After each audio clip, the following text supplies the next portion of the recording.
Good morning everyone. We're here at the front gate of RAAF Base Amberley, and on display they have a F-111C, or what we know in Australia as the pig. This was used in a lot of the Brisbane air shows for the dump and burn, which is quite exciting. But when I first joined in 1986, this was the main aircraft that would keep us awake all night doing engine tests. Look at that, look how cool that looks.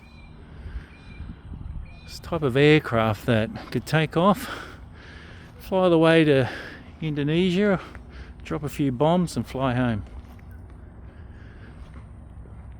There's the pave tack underneath. They used to have a machine gun down there, but they made a change and put pave tack.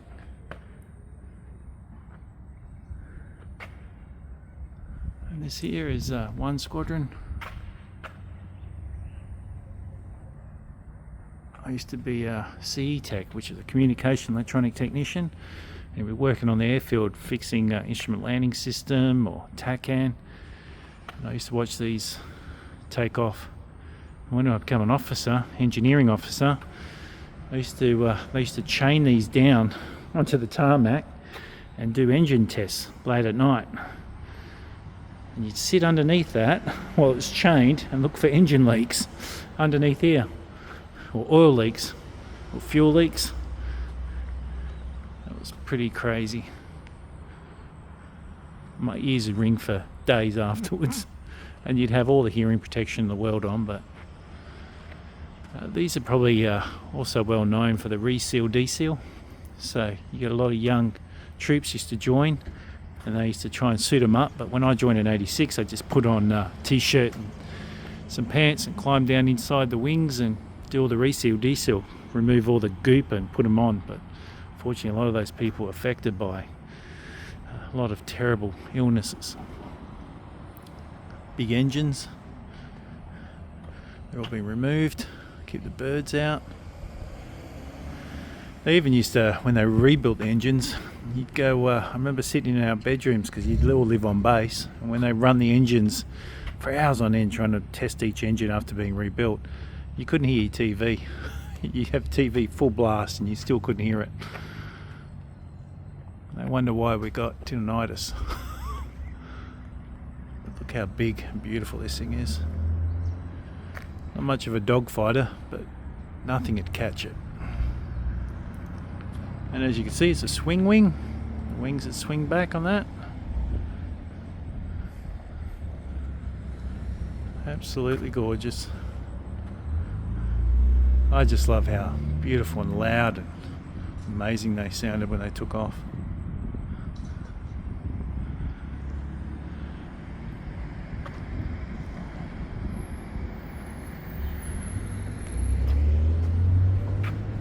How beautiful. Look at that. There's a bit to read. Is it October 20? On 24th of October 1963, the Australian government agreed to purchase 24 F-111 aircraft. The Australian version was designated F-111C.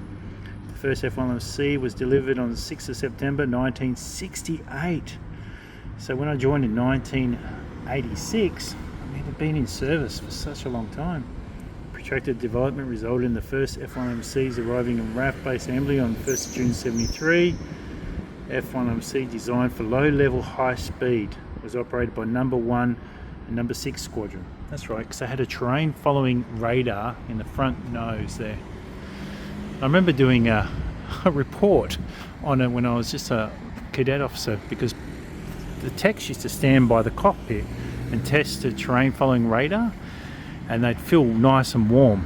So really getting radiated if you're going to feel warm.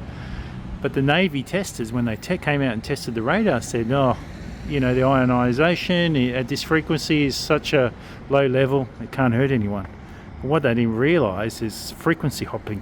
So they only transmitted on different frequencies over a short period of time. So, of course, it wouldn't have read like it had too much ionising radiation. What else? Due to his long snout, terrain following ability, the F-111 was nicknamed the Pig. The F-111 carried a wide mix of guided and unguided weapons, including anti-ship missiles, laser-guided bombs, and air-to-air missiles for self-defense. In 1979, 4 F-111 aircraft were purchased and modified for F-111C configuration. In October 1992, a further 15 F-111Gs were purchased to supplement the RAAF fleet.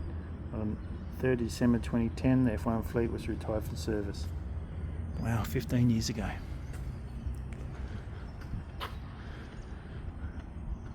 It was always one of those don't fuck with me aircraft.